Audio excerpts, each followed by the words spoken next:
My daughter ghosted me for 10 years because of a lie her mom told. I just found out she's gone. The voicemail was short, maybe 15 seconds. Just my sister's voice, rushed and low like she didn't want someone else in the room to hear. She's gone, Mike. I don't know what to say. I didn't know how to tell you. Call me. That was it. No name, no context, just she. But I knew. I hadn't heard from my daughter in 10 years, not even a birthday message, not a single text, and now I was supposed to believe she was dead? I replayed the message 3 times, then just stood there in the kitchen, holding the phone, staring out the window like something might suddenly make sense out there. My hands felt cold. I don't know why that stood out. It was summer, late July, and I could hear a lawnmower running a few houses down. But my hands were cold. I didn't call my sister back right away. I didn't know what I was going to say. Or maybe I didn't want to hear what she was going to say. The next morning, I drove to her place in Joliet. It's not far. About 40 minutes from where I live in Oak Lawn. The roads were empty, probably because it was a Sunday. My hands were steady on the wheel, but I kept my radio off and the window shut. I didn't want anything getting in. When she opened the door, she looked like she hadn't slept. Maybe she hadn't. She stepped aside and let me in without a word. She's gone, I said quietly, once we were in the kitchen. I wasn't even sure if it was a question. Jenny nodded slowly. Last week, car accident, out near Lincoln, Nebraska. I only found out 2 days ago. A friend of hers, some guy named Drew, maybe her roommate, I don't know. He tracked me down on Facebook. I leaned against the counter. My legs suddenly didn't feel like holding me up. She was living in Nebraska? Jenny shrugged. I don't know. I think she was passing through. He said they were on the road. Something about a road trip. I swallowed. And he didn't call me. He didn't know how to reach you. She told him you were dead. I looked at her then. Not just looked, stared. Dead? She nodded again, eyes glassy now. She thought you died when she was 14, Mike. She told everyone that, even me, at one point, years ago, when I tried messaging her. I sat down in one of the old wooden chairs. I felt like my lungs didn't work. Why would she think that? Why would anyone tell her that? Jenny's voice was flat. Who do you think? I knew exactly who. My ex-wife, Sandra. We hadn't spoken since the custody hearing when Ellie was 13. That was the last time I saw my daughter face to face. She wouldn't look at me in the courtroom. She clung to Sandra like she was her only safe harbor. And Sandra didn't say a word to me the whole time, not even after the ruling. Full custody to her. Supervised visitation for me, which somehow never got scheduled, never got enforced. And then, silence. I tried to reach out over the years. Cards for Ellie's birthdays. Emails. Once, a box of gifts when she graduated high school. At least I assumed she had, though I never got a confirmation. Everything went unanswered. Not returned, just nothing. Like I was screaming into a cave that swallowed sound. And now I was sitting in my sister's kitchen finding out my daughter had been dead for 5 days, and I was never even supposed to exist in her world. Do you know where they're burying her? I asked. My voice didn't sound like mine. Jenny hesitated. Cremated. The friend said he's keeping the ashes for now. Said she didn't have family. He asked if I wanted them. I said I needed to check with you. I stood up and walked out onto her porch. The sun was bright but didn't feel warm. My body moved like it was underwater. She told everyone I was dead. That was the part I kept circling back to, over and over. That's not just a lie. That's not a misunderstanding. That's something planted and grown for years. That's the kind of thing that takes root in someone's identity. I went back inside. Give me his info. The friend. Jenny handed me her phone. The guy had messaged her a few times. His name was Drew Morgan. I copied down his number. Back home, I stared at my own phone for what felt like an hour before I called. He answered on the second ring. He sounded young, 20s maybe, calm but unsure. Drew, this is Mike, Ellie's father. A pause. Then, her father? Yes. Another long pause. I'm sorry. I didn't know. She told me you passed away when she was a teenager. I didn't. He cleared his throat. I believe you. I sat down again, this time on my own couch, in my own living room, but it didn't feel any more familiar. Tell me everything, I said. Everything you can. And he did. Or tried to. They'd met 2 years ago at a bookstore in Denver. She was working there part-time. He said she liked road trips, liked it disappearing for a while. She didn't talk much about her past. But she had this sadness, he said, like something had been missing for a long time. I listened. I didn't interrupt. I wrote down details as he gave them. Where they'd been. What she liked. The name of a favorite song. A city she said she wanted to live in someday. Portland. She was 24 when she died. She would have been 25 next month. After we hung up, I sat in my car in the driveway for a long time before I went inside again. I wasn't sure why I even got in the car. Maybe just to feel like I was moving. Inside, I found the old plastic bin I'd kept in the back of the closet. It was full of the things I'd tried to give her over the years. Birthday cards, a necklace I thought she'd like at 16, a copy of the book I used to read to her when she was little. All unopened. I opened the necklace box and held it in my palm, then I put it back. She thought I was dead. All this time. And now she was. I couldn't stop thinking about the last day I saw her. The courtroom was beige and windowless, like someone had gone out of their way to make it as forgettable as possible. But it's burned into my mind. Ellie had been sitting beside her mother, arms folded, not angry, but checked out. She was 13, but looked older that day, maybe the way kids do when they've decided they're done listening to grown-ups.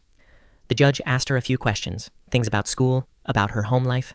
When he asked who she wanted to live with, she just said, "My mom." That was it. No explanation, no hesitation. Sandra didn't look at me once. I tried to meet her eyes after the hearing, but she turned away like I wasn't even there, like I hadn't been the one making lunches, taking Ellie to practice, showing up for parent-teacher conferences. We'd been divorced since Ellie was 9, but for the first couple of years, we made the co-parenting work. Or I thought we did, the custody change. I got one supervised visit at a family services center in Berwyn. Ellie didn't talk much. She spent most of the hour flipping through her phone, giving one-word answers. I remember asking if she wanted to go out for ice cream when our time was up, but the social worker reminded me we couldn't leave the building. Ellie looked relieved. That was the last time I saw her in person. After that, it was silence. My calls went unanswered, letters came back unopened, sometimes not even returned. The visitation center told me Sandra had canceled the next appointment, no reason given. When I tried to get it rescheduled, I was told it had to go through her attorney, and then I gave up. I didn't admit it to anyone at the time, not even Jenny. I pretended I was still trying, still hoping Ellie would come around, but the truth is, after 2 years of blocked emails, ignored birthday cards, and 0 responses, I stopped trying to force my way in. I told myself she'd reach out when she was older, when she was ready. I didn't realize she was walking through the world thinking I was already gone. Now I sat in my living room with a box of unopened letters and a number for Drew Morgan, the guy who had been in her life when I wasn't. I had no idea what to do with either. I kept going back to that phone call, the way he said she had this sadness. He didn't use the word depressed, but I heard it in his voice. He said she didn't like talking about childhood, that she used to say it was a blur, that she mentioned having a dad once, but he got sick when I was little. Sick.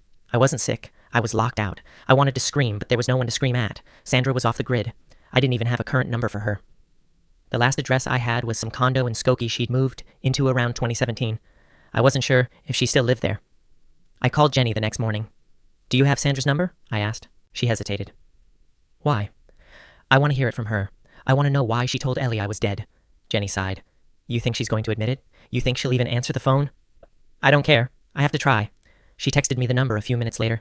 "This was active 6 months ago," she wrote. I dialed it before I could think too much. 2 rings, then 3, then her voice, recorded but unmistakable. "You've reached Sandra. Leave a message." Same clipped tone I remembered from our last arguments. I didn't leave a message. I hung up and called again. Same thing. I tried again later that night. This time, it rang once and then went straight to voicemail, blocked or powered off. I didn't try again after that. Instead, I started writing. Not to Sandra, what was the point? But to Ellie. Not like a diary. I didn't need a journal. I needed to say things to her, even if she'd never read them. I wrote about the time we got stuck in traffic on I-55 and made up stories about the cars around us. I wrote about the Halloween she dressed as a cardboard robot and how she got so mad when the rain made it sag. I wrote about the little things I remembered because they were all I had. Some nights I wrote until the sun came up.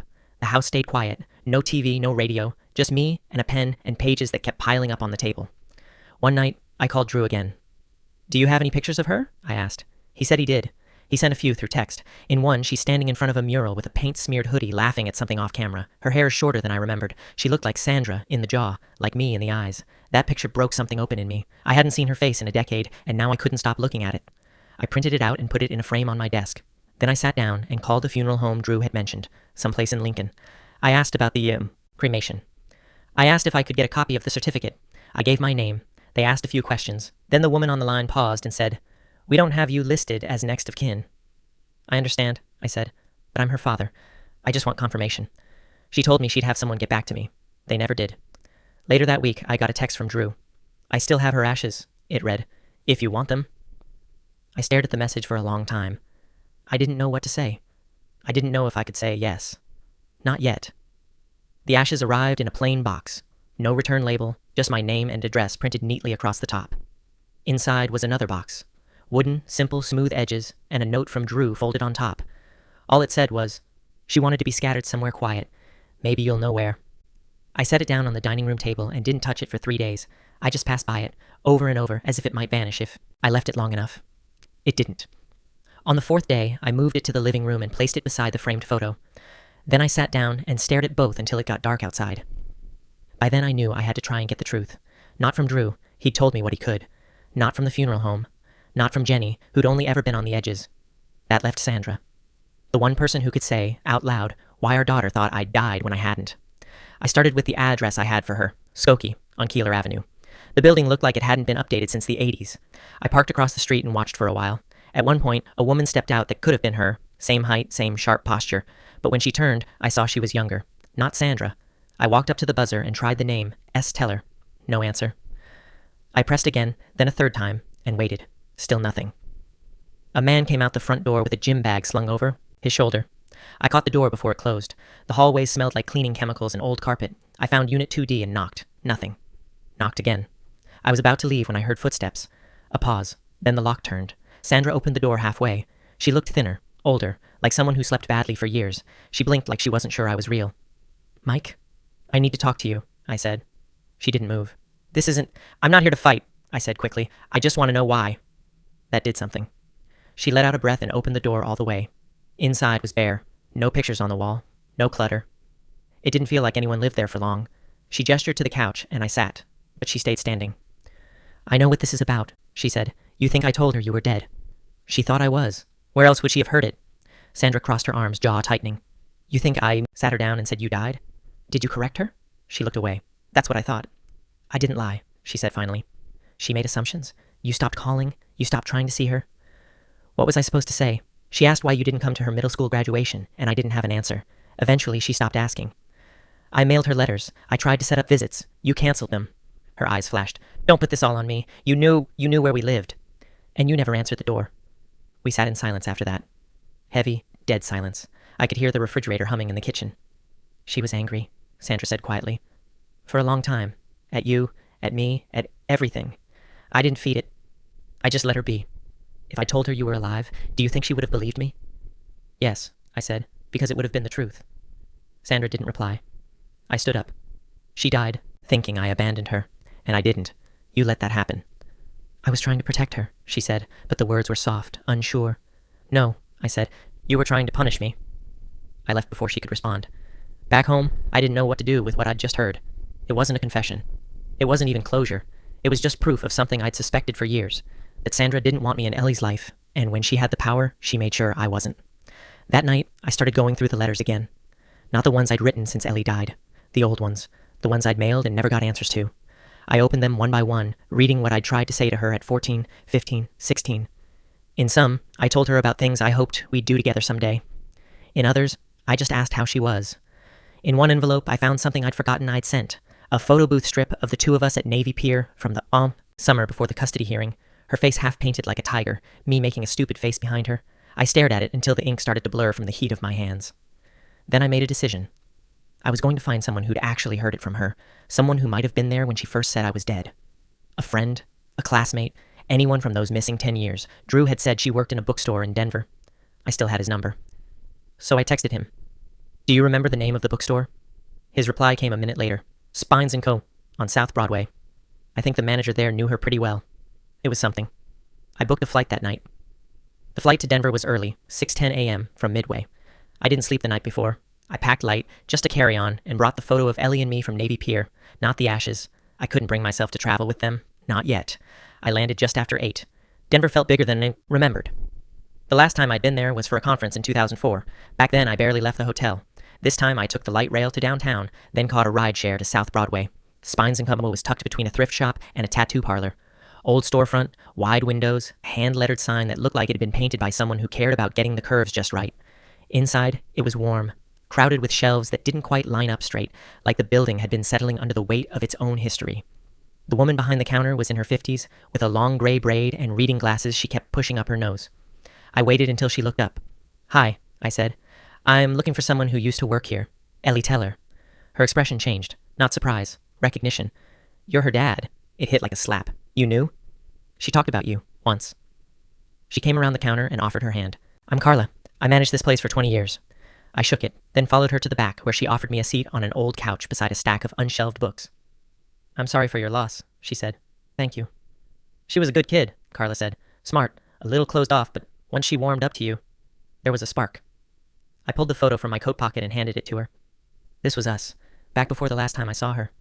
She looked at it for a long time. She had this in her locker, for a while. My throat tightened. She kept it? For about a year after she started. Then one day it was gone. I didn't ask why. "Did she ever talk about me?" Carla paused. "She said you were gone." At first I thought she meant you left. But one day, she said something about how it didn't matter because you died.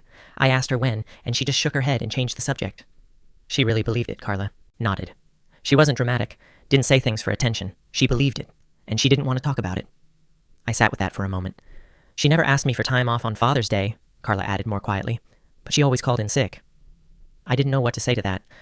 I think, she went on, she carried a lot she didn't know how to set down. She was close with a few coworkers, but she didn't let people in all the way. Not really. She never told you how I died? No, but once, when she was shelving, I asked what her favorite book was. She said The Book Thief, said it made her cry when she was 13. I gave that to her, I said. She read it twice, once with me, once on her own. Carla nodded slowly. She said it was the last book someone gave her that meant something. That was enough. I couldn't sit anymore. I stood and paced a little. I'm trying to understand how this happened, I said. How she went 10 years thinking I was dead, how nobody thought to question it. Carla didn't answer right away. She didn't want it questioned, she said finally. She lived like it was already done, like the chapter was closed. I looked around the store. It felt heavy with her presence, like I could almost hear her voice from the corners, laughing or arguing about a misplaced title. It hurt in a new way, seeing where she'd been, who she might have become if things had been different. Did she have close friends here? I asked. Anyone you think would talk to me? She had one, Lena. They started the same month. Let me get you her number. She scribbled it on a sticky note and handed it over. She moved to Boulder last year, but they stayed in touch. I thanked her, then stood there awkwardly. She mattered to us, Carla said as I reached the door, even if she didn't always know it. I nodded and stepped outside. The air was sharp, dry. I sat on a bench and stared at the sticky note in my hand. Lena, another piece, another thread. I wasn't sure how far I was willing to pull. I texted her. Hi, Lena. This is Mike Teller. Ellie's dad. Carla at Spines gave me your number. I'm in Denver and hoping to talk. When you can. I didn't expect a quick reply, but it came in minutes. I've been waiting for someone to reach out. I can meet you tonight. 7, Crema Coffee, Rhino. I stared at the message. Waiting.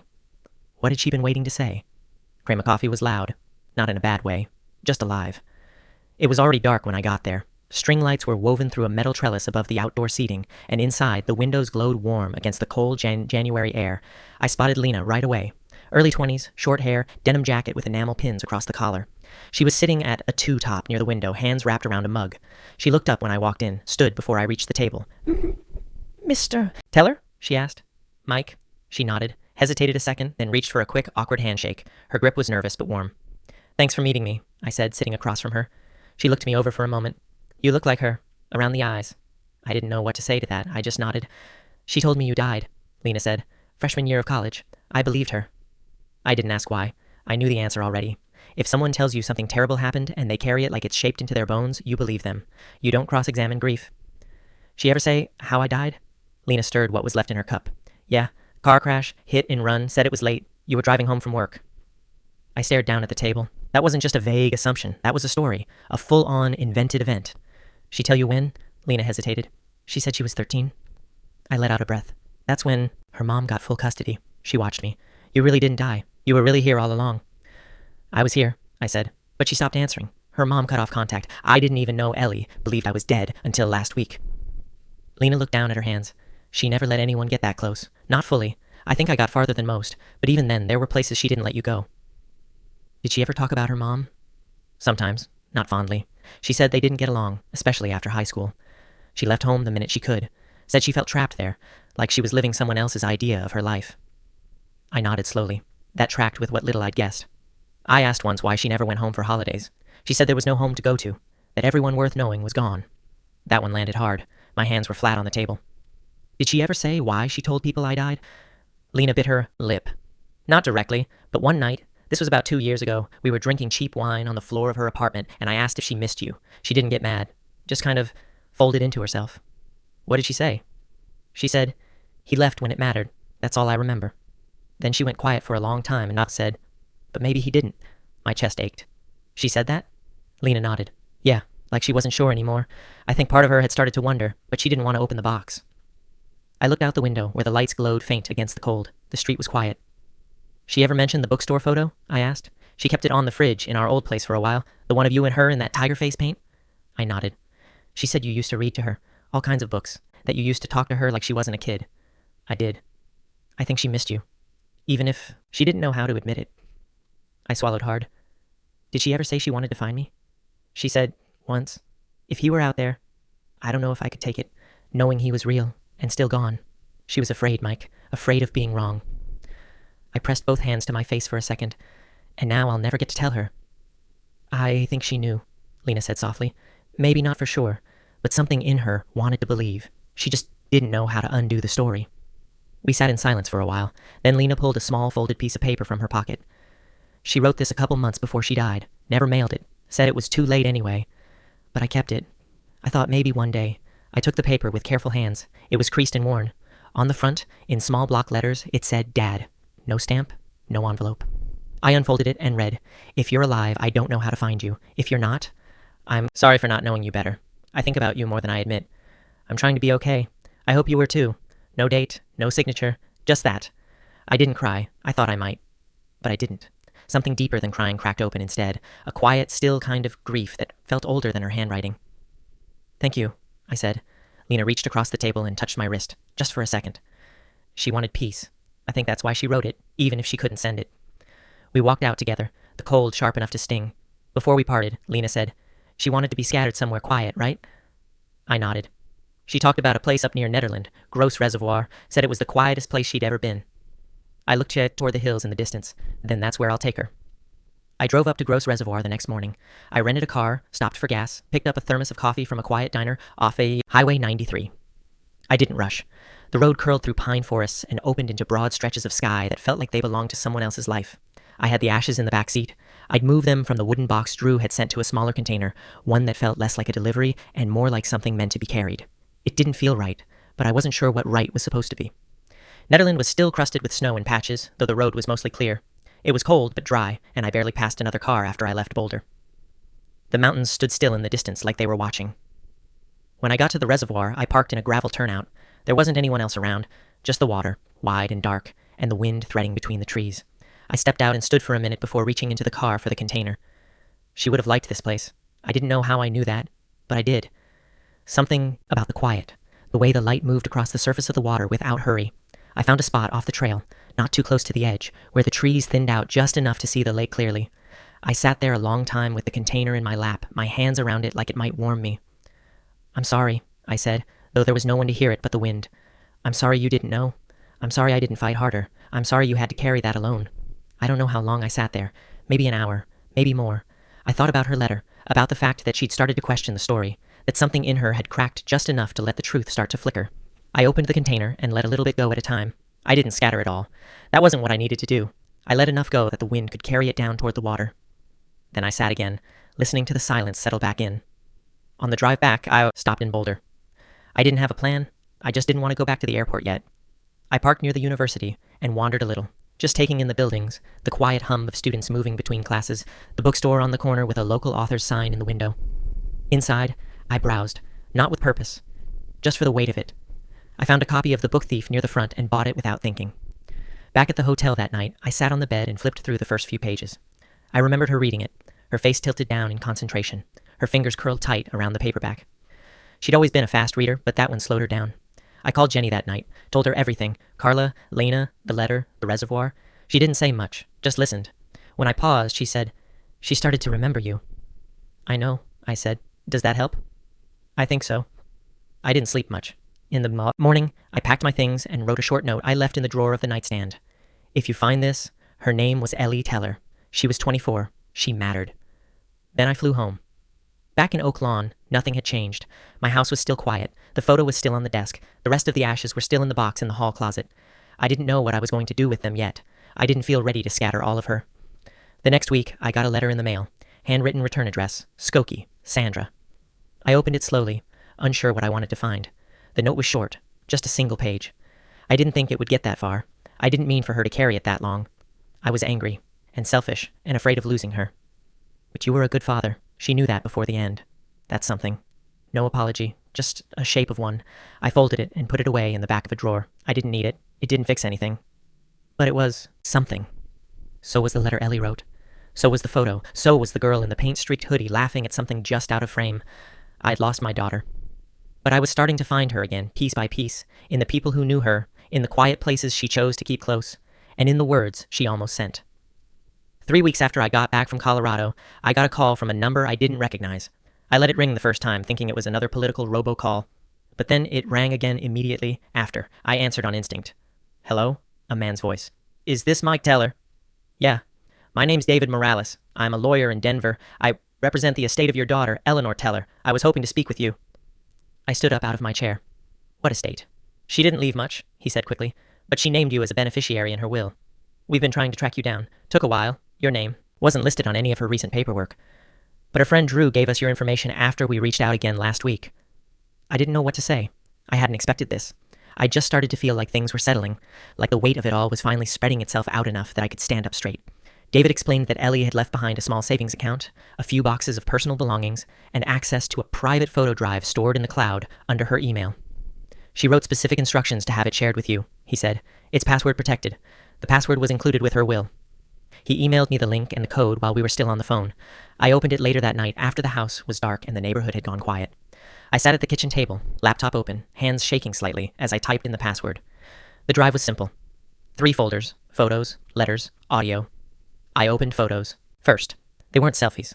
Most were landscapes, odd corners of cities, bookshop interiors, murals, bus stops, late-night streetlights, things she must have seen while traveling. She had a good eye. Her style wasn't flashy or filtered. Just quiet, careful shots. I could tell what she'd been feeling just by where she'd pointed the lens. Near the end were a few pictures of people. One of Drew, asleep in a passenger seat. One of Lena holding a pie with a proud grin. A couple of group shots at what looked like a lake. And then one of her, alone, sitting on the edge of a low wall, chin tucked, hair pulled back, sunglasses pushed up on her head. She was looking straight at the camera, eyes tired, lips slightly parted like she was about to speak. That photo stopped me cold. It was the first time I'd seen her looking directly at whoever was behind the camera. Maybe Drew. Maybe it was a timer. I'll never know. I downloaded that one. Then I opened the letters folder. Dozens of PDFs, some dated, some not. I clicked through a few. Some were notes to herself, reflections, half-finished thoughts. Others were more like journal entries. And then, toward the bottom, several were addressed to me. One of them started with, I think you might be alive. Another, I dreamed about you again. You were standing in the backyard fixing the fence. I was 10. You looked up and waved like I hadn't been gone. I read each one slowly. Some were angry, others were quiet, tentative. A few ended mid-sentence, but there was a pattern. Her confusion, then curiosity, then something like hope. She'd started to doubt the story her mother told, but she hadn't known how to ask the question, or who to ask it to. I clicked into the audio folder last. There were 6 files, all labeled only by date. The most recent was from 2 months before she died. I hit play. Her voice, clear, unfiltered, with that slight rasp she used to have when she read aloud as a kid. I don't know if this matters, she said, but I'm going to record it anyway. A long pause. I've been thinking about forgiveness a lot, about what it means to forgive someone who isn't there to hear it, or who doesn't even know they need it. Another pause. I could hear her shift, maybe sitting on the floor. I don't know if you're out there, but if you are, I think I've spent too long trying to protect an old version of myself that didn't know better. I don't want to be mad anymore. Not at you, not at her. I just want to feel light again. That was the end of the message. No goodbye, no closure, just that wish for something lighter. The next morning, I called David Morales back and asked where her things had been stored. He said there were 2 boxes, one of books and journals, the other a small box of keepsakes. He offered to mail them. I told him I'd come get them myself. The flight was quiet. I didn't bring a bag, just a backpack and a duffel to carry, whatever she'd left behind. When I arrived at his office, the boxes were already waiting. He gave me a clipboard to sign and handed me a sealed envelope. She left this one for you directly, he said. I nodded, tucked it into my coat pocket, and left. Back in the hotel, I opened the envelope. Inside was a single photo and a note written in tight, deliberate handwriting. The photo was of the 2 of us at a playground I didn't recognize, me holding her at the top of a slide, both of us laughing. I must have taken her there when she was little, but I couldn't remember the day. Still, there it was, proof of something real. The note read, If I ever remember clearly, I hope I remember this. If you're reading this, maybe you remember it too. That night, I laid the photo on the table beside the others, and for the first time in a long time, I felt something that didn't ache. It didn't feel like healing. It felt like truth. The truth didn't change anything right away. That's what surprised me most. You think it will. You think there's a moment where everything clicks and some door opens in your chest and the grief changes shape. But all it did was settle in differently. Not heavier, not lighter, just more complete. I kept the boxes in the corner of the living room for almost 2 weeks before I finally went through them. The larger one held her books. Dog-eared novels, notebooks with folded corners, scraps of paper stuck between pages like impromptu bookmarks. I didn't rush it. Each one felt like it deserved to be opened slowly. Her handwriting hadn't changed much since middle school. Still small, neat, slanted left. One of the journals had a list of questions scribbled on the inside cover. Do people believe the first version of a story because it's easier? Can love come back after too much silence? What does it mean to forgive someone who thinks they didn't do anything wrong? The smaller box was harder. It was all personal. Things, bits of her life that didn't mean anything to anyone else but her. A train ticket from Portland, a set of old house keys, a pressed leaf inside a plastic sleeve. One small envelope labeled for later. Inside was a folded index card and a silver ring. On the card, she'd written, "This used to be yours. I kept it because I didn't know what else to keep." It was my high school class ring. I hadn't seen it in over 20 years. I'd taken it off sometime after the divorce and assumed I'd lost it during the move. She must have found it. Or maybe Sandra gave it to her. I didn't know. It didn't matter. I held it in my palm and stared at it for a long time. Not because of what it was, but because she'd carried it. Because even when she thought I was gone, she hadn't thrown it away. That night I went for a walk around the neighborhood. It was cold, but I didn't feel it much. The streets were mostly empty, just the occasional porch light or passing car. I kept thinking about the way Ellie spoke in that audio recording. Careful, measured, like she was practicing honesty, like she wasn't sure if it would come out right, but wanted to try anyway. There were years she didn't speak to anyone about me. Then she started writing, then recording, then questioning the story. That shift mattered more than I'd realized, and that's when it hit me. How long it had taken me to question my own story. I'd spent 10 years telling myself she didn't want me, that she'd made a decision, that there was nothing I could do. It made the pain manageable. It made the silence make sense. But maybe she hadn't chosen the silence. Not at first. Maybe she just accepted what she was told, and I accepted what I wasn't told. I used to think I'd tried everything, that I'd exhausted every road. But what I hadn't done was ask the hard questions, hadn't pushed past the gate Sandra put up, hadn't demanded time in court when visitations fell through, hadn't knocked on that door in Skokie until it opened. I let time pass, and told myself I was respecting boundaries, when what I was really doing was retreating. That night, I sat down and wrote a letter. Not to Ellie. There were already enough of those. I wrote it to myself, the version of me from 10 years ago, the one who stopped showing up at the courthouse, who told himself that sending birthday cards was enough. I didn't hold back. I told him he should have done more, that giving up wasn't the same as letting go, that he'd confused exhaustion with acceptance, that the silence between them wasn't permanent until he decided it was. I tore it up after I finished. It wasn't meant to last. The next morning, I called Sandra again. I didn't expect her to answer. She didn't. I left a voicemail. "You don't need to call back. I just wanted to say, I know what you did. I know why, and I'm not asking for anything from you now, but I need you to hear this." She figured it out. Not all the way, not in time to undo it, but enough to see through what you told her. That's what she left me. Not blame, not hate, just the space to be real again. I hung up and didn't check if she responded. The grief didn't soften after that, but it changed shape again, more settled, less jagged. I started taking one of her books with me when I left the house, whichever one was on top. Reading from her collection felt like carrying a part of her out into the world. One night, I took the book thief to a diner, sat in a booth by the window, and just read. I'd given her that copy, and now I was holding it again, pages worn from her hands. At the bottom of page 135, she'd underlined a single sentence and scribbled something in the margin. The line, "I have hated the words, and I have loved them, and I hope I have made them right." In the margin, she'd written, "Me too." It was early March when I finally decided what to do with the rest of Ellie's ashes. There was no moment of clarity, no sign. I just woke up one morning and knew. I'd been keeping them in the back of the hall closet, next to a stack of winter gloves and an old toolbox I hadn't opened in years. That started to feel wrong, like hiding her, again. I booked a flight to Portland. She'd never lived there, as far as I knew. But it had come up. Drew had mentioned it, and so had Lena. She'd called it her someday place. I don't know if she meant it seriously, or if it was just one of those ideas people keep around like souvenirs. Either way, it was hers. That was enough. I didn't tell anyone I was going. Not even Jenny. I just packed the small container in my carry-on, wrapped in 2 layers of clothing, and left. The flight was quiet. I sat by the window and watched the clouds the whole time. I stayed in a motel near the east side of the city. Nothing fancy, just a clean room, a good lock, and a lamp that gave off soft yellow light. The next morning, I walked through downtown until I reached the river. It was colder than I expected, damp cold that crept into your sleeves. I crossed one of the bridges, then wandered along the water until I found a quiet park bench facing west. I sat there for a long time. I didn't take out the container yet, just listened. Watched people walk their dogs, saw a couple argue in low voices near a bike rack, then hold hands 2 minutes later.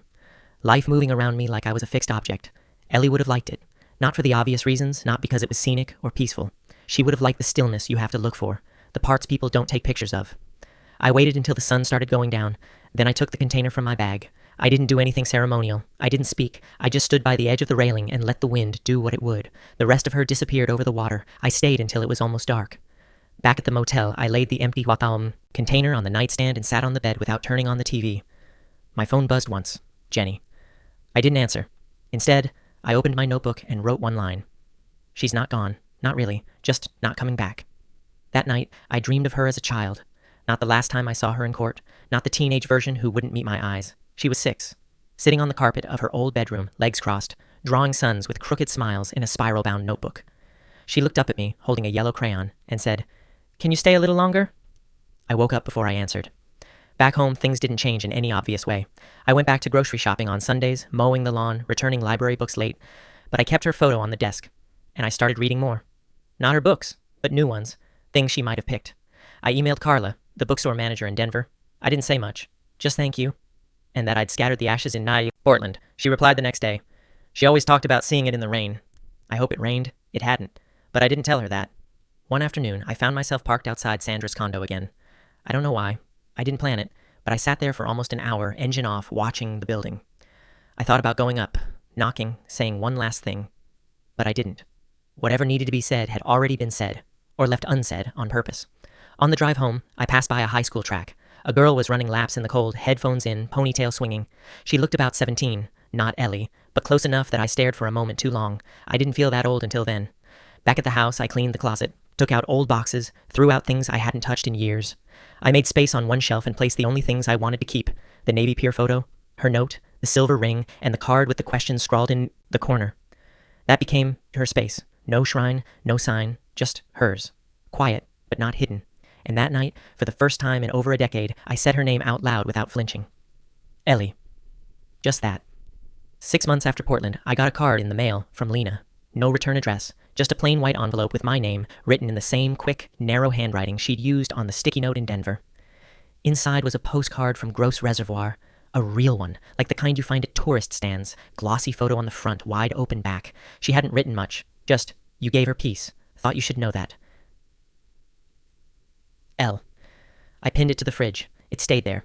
By then, most of the people in my life had stopped asking how I was doing. Not out of coldness, just because the shock had worn off for them. For me, it hadn't. But it had changed. The ache became something more like a bruise, deep, familiar, always there when I pressed on it, but no longer sharp. Jenny came over more often. Sometimes she brought groceries. Sometimes she just sat with me and didn't talk. We had a kind of rhythm now. She didn't bring up Sandra, and I didn't bring up what could have happened if I'd tried harder. That kind of regret is private. One Sunday, she asked if I ever thought about reaching out to Drew again. "Why?" I said. "He knew her," she said. "Maybe there's more he hasn't told you. Or maybe you just need to talk to someone who misses her the way you do." I nodded but didn't say yes. Some connections feel like they only exist in a specific time.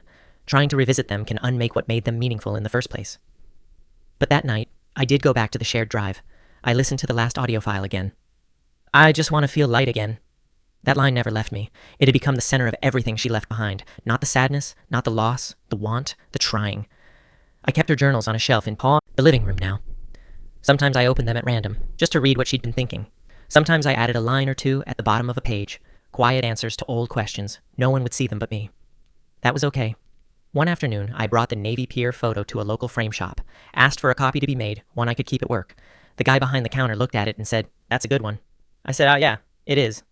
At work, I kept the copy beside my monitor. Nobody asked about it, and I didn't explain. I started volunteering on weekends. Nothing big. Just an hour or two at the local library, helping with the book sale tables. It was quiet, familiar. A few regulars started to recognize me. A couple kids asked for book recommendations. I gave them the same ones Elia used to like. One day, I saw a girl pick up The Book Thief. She held it for a long time, flipping through the first few pages, then set it down again. I said, "It's a good on-sing." She looked at me, skeptical. "It's long." "Some books are worth it," I said. She picked it back up. That night, I walked home with the early sunset behind me. There was still snow on the sidewalks, half melted and dirty from traffic, but the air smelled like the edge of spring. When I got home, I passed the closet shelf and glanced at her things, still right where I'd left them. I didn't open the box. I didn't need to. Later, I sat at the kitchen table and pulled out a fresh notebook. I didn't know what I was going to write, just that I was ready to start something new. At the top of the page, I wrote her name. Then I wrote mine. Then I sat there, listening to the quiet, and felt the weight of her memory settle into place. Not a shadow, not a wound, just part of the room. Permanent.